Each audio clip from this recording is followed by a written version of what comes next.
Assalamu alaikum wa rahmatullahi wa barakatuh. It's Bara Dasuqi here with Purify Your Gaze. And in today's episode of Kickstart Your Recovery, we're going to talk about standing strong in the face of temptations and urges. And specifically, I'm going to share with you 5 things that you can do. And if you do them, you'll be responding to urges and temptations in a way that allows you to escape the danger, in a way that allows you to prevent the damage and prevent the relapse from happening.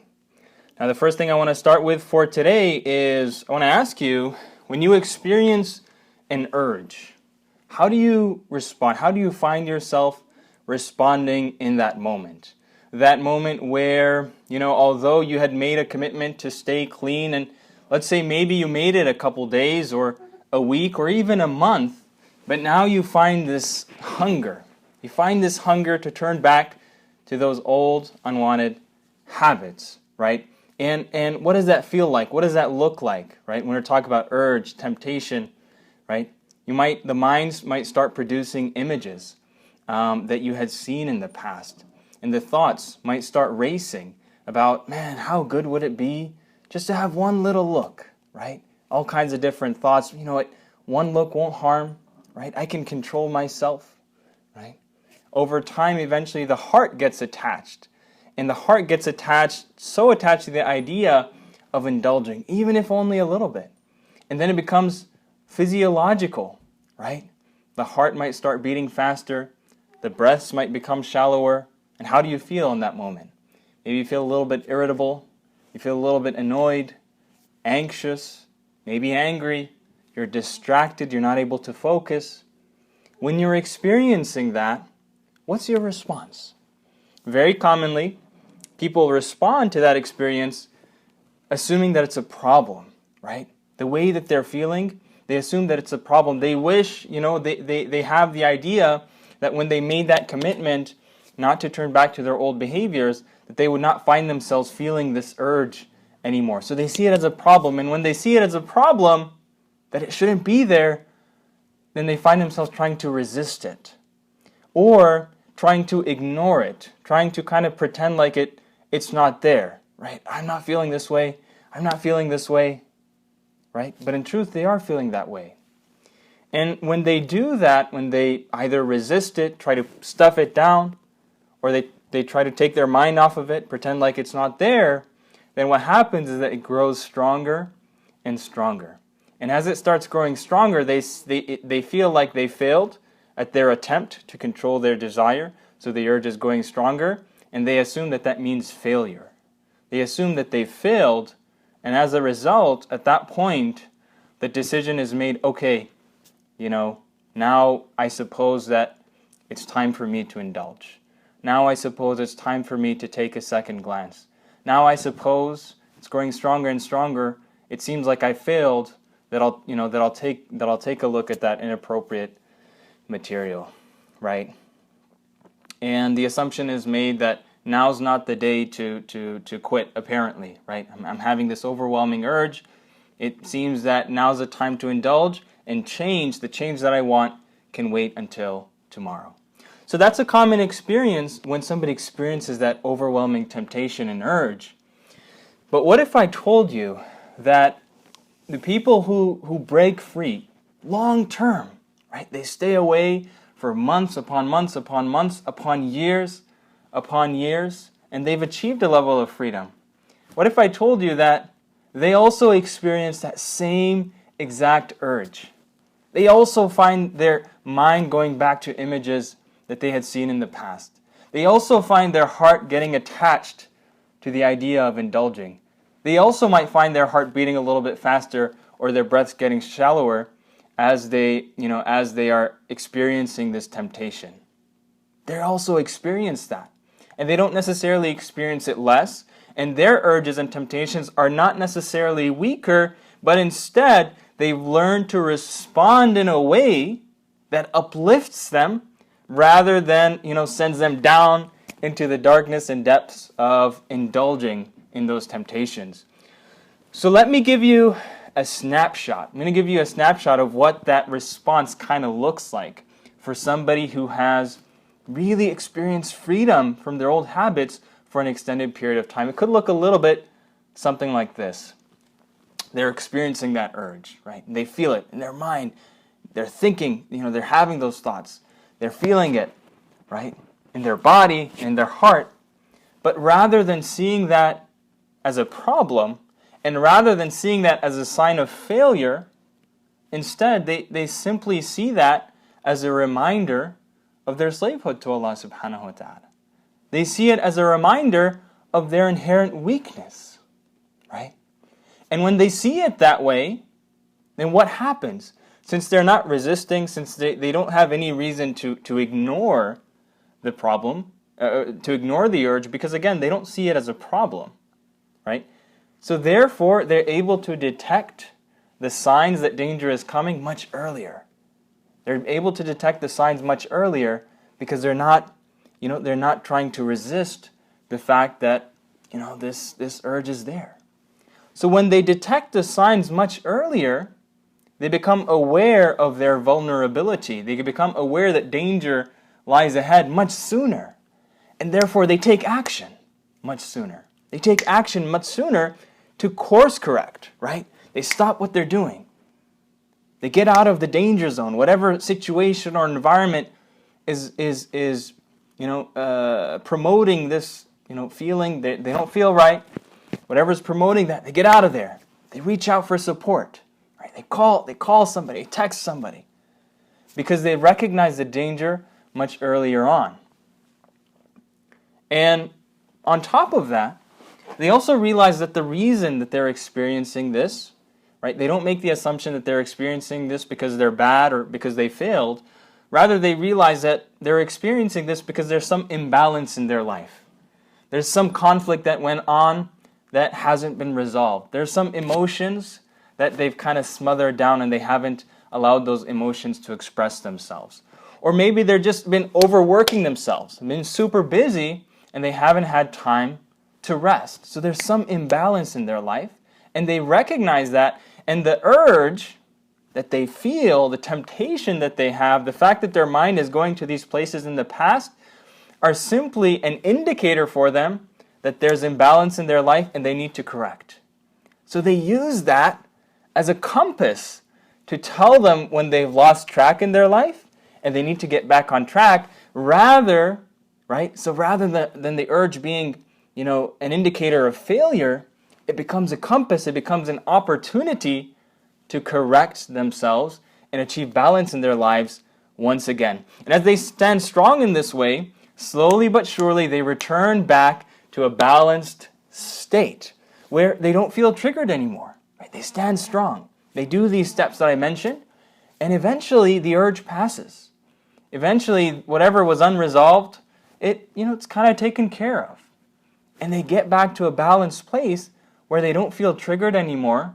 And yes, they did not have to indulge their urge in order to release it. Rather, they addressed the issue that was there, and the urge dissipated, and they're back to balance, and they don't feel triggered. And what's the best part of it all? The best part of it is that they can stand tall with integrity. They can be proud of the fact that they didn't give in, right? Isn't that wonderful? Wouldn't you want to experience that? Wouldn't you want to experience that? The urge is there. The temptations are there. But you respond in an uplifting way. And eventually it passes, and the day becomes brighter. And you don't feel that trigger anymore, and you're able to look back and say, I did it. I did it. I did it. And you can be grateful to Allah subhanahu wa ta'ala in that moment because He gave you a moment of victory. In that moment, right, add to that another moment, right, the next day, right, and days become weeks, and weeks become months, and months become years, and years become a lifetime where you choose to stand tall in the face of temptations. Now, there's quite the difference between the two responses, right? The difference between assuming that an urge means failure and using the urge as an opportunity to course correct and remind oneself of one's slavehood to Allah subhanahu wa ta'ala. And the key is that ultimately, right, they didn't eliminate urges from their life, these folks who do experience long-term freedom, but rather they learn how to respond in an uplifting way, right? Now, at first they were probably responding, like everybody else, right? They assumed that it meant failure. They kind of tried to resist the urge and push it down, and eventually it got stronger and stronger, and they end up relapsing. But what happened is that they learned a new way to respond, and at first they had to practice it a lot. Probably, they didn't get it the first few times.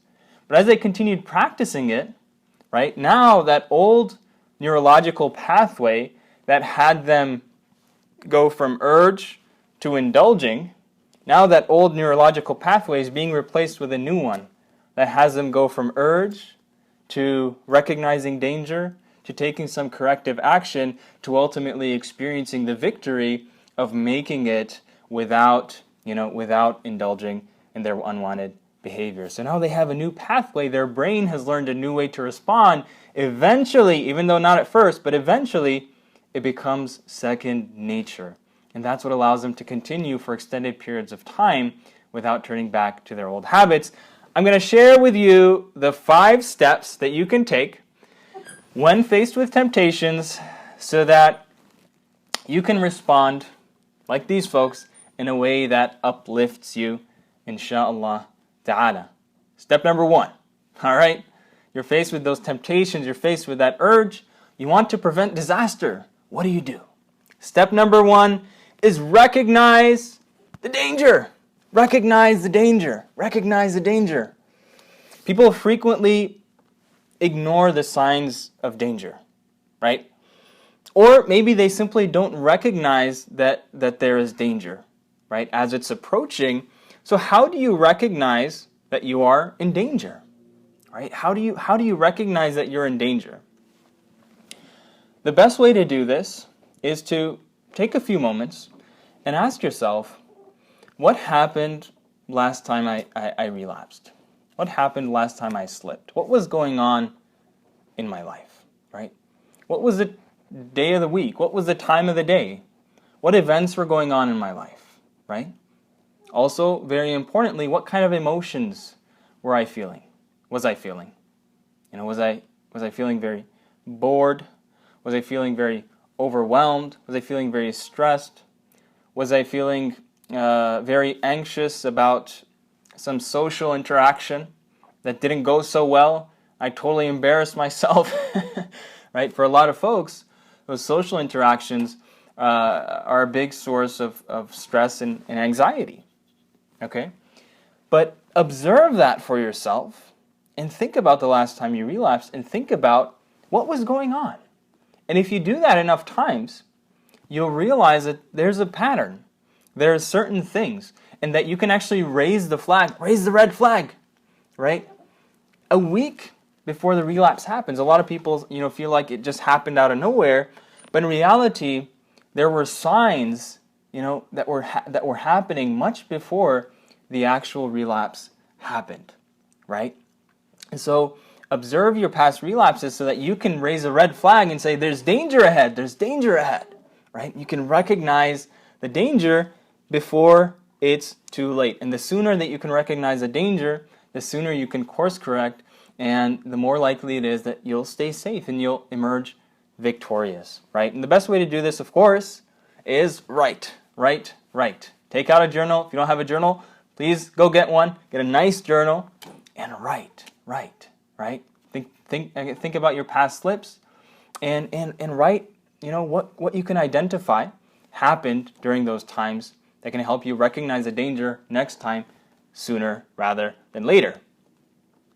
Once you've recognized that there's danger, you've told yourself, all right, this doesn't feel right. I can tell where this is going if I don't take action. That's the first thing you do. The second thing that you do is you get out of the danger zone. So it's very tempting, right, for folks to kind of, even if they know that things aren't right, or maybe they slipped a little bit, they took a second glance, and so they might be able to recognize that there's danger afoot. However, it's very tempting to say, I'm working on this project here. let me finish up this project. I'm having a good time with my friends. Let me just have a good time, right? We'll take care of that later. We'll take care of that later, right? So they procrastinate actually addressing the situation, and they continue doing whatever they're doing. But the problem is that whenever you recognize that there's danger and that there's some level of urge and temptation there, it's only going to get stronger and stronger, right? I mean, if you have a fire and you don't do anything to put it out, that fire is only going to spread and spread. You can't continue working on your homework when there's a fire there, right? The only way to prevent further damage is to address it right away. And every moment you spend, without stopping what you're doing and leaving, that environment and going to a safe environment, then you end up allowing the urge to get stronger, allowing the fire to spread more and more. So think about what safe places you can go to in your life when you know that there's danger. You're not feeling right? So for a lot of folks, I mean, it might not be a good idea for them to stay in their bedroom with their devices around them in that moment. That's probably, for a lot of folks, that's not a safe place. So in that case, where do you go, right? Maybe go to the living room. Maybe you step outside the house, spend some time in nature. Maybe drive down to the masjid, right? But identify where am I going to go when I know there's danger? Identify that and get out of the danger zone when you recognize that there is danger. Now, the next step that you can do after you've first recognized that there's danger, acknowledge the fact. I'm in a vulnerable state. If I don't do anything, I'm going to relapse. Acknowledge that. Number 2, first thing to do is to move. Physically move. All right? Go somewhere else. The third thing that you can do is get out of your head. Get out of your head. All right? The decision to indulge, right? The decision to act out is a decision to pursue a fantasy, right? Rather than reality. What happens is that sometimes it seems like our reality is so overwhelming and so bleak that we choose, I don't want to face reality right now. I want to go and indulge in a fantasy, right? I mean, that's ultimately what the decision to act out and indulge is about. Whether it's pornography or whether it's any other number of things, right? It's an escape from reality. And when you're in your mind, the mind can oftentimes, not serve us very well when we're not in a good state. And the mind can make it seem like reality is so unbearable and that the only way to feel at peace once again is to go and indulge. So in that state, staying in your mind is not going to help the situation at all. It's not going to help the situation at all. And a mistake that, sometimes we make is that, sometimes when we're having these overwhelming thoughts and our mind is racing so many thoughts. Rather than getting out of our mind, sometimes we think that, if I just think about this more, I might be able to, find peace once again, right? And so, we end up staying in our minds rather than getting out of our minds. All right. So how do you do that? How do you get back grounded in reality, right? Let suspend the thoughts for a little bit, and let me see what reality can I hold on to right now, right? And the way to do that, an excellent way to do that, is to actually connect to your body. So the goal is to get out of your mind and connect to your body once again. Because imagine if you could connect to your body in that moment where it seems like the urge is so overwhelming and you can just stop and listen to your heartbeat a little bit. Feel your feet on the ground. Look at this, creation that Allah subhanahu wa ta'ala made. It's very real. It's very real. You can connect back to reality and get grounded in reality through this vehicle or this channel, which is your body. And rather than kind of explaining exactly how you do that, I'm going to invite you to download the cheat sheet. It's the Standing Strong cheat sheet, and the link to it is in the description of the video. And this is a cheat sheet that actually walks you through step by step an exercise that will help you get grounded and basically calm yourself.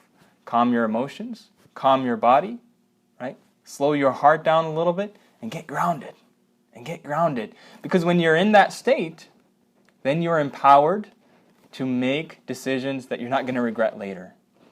But as long as you're up in your mind and your mind is racing, then you're not in a good place to make good decisions, right? So this is about calming yourself and being able to choose, all right, what decision do I really want to make right now? Right? That's step number 3 of the 5 things that you can do to prevent a relapse before it happens. Download the exercise, give it a try. Give it a sincere try, practice it once or twice, and see how you feel afterwards.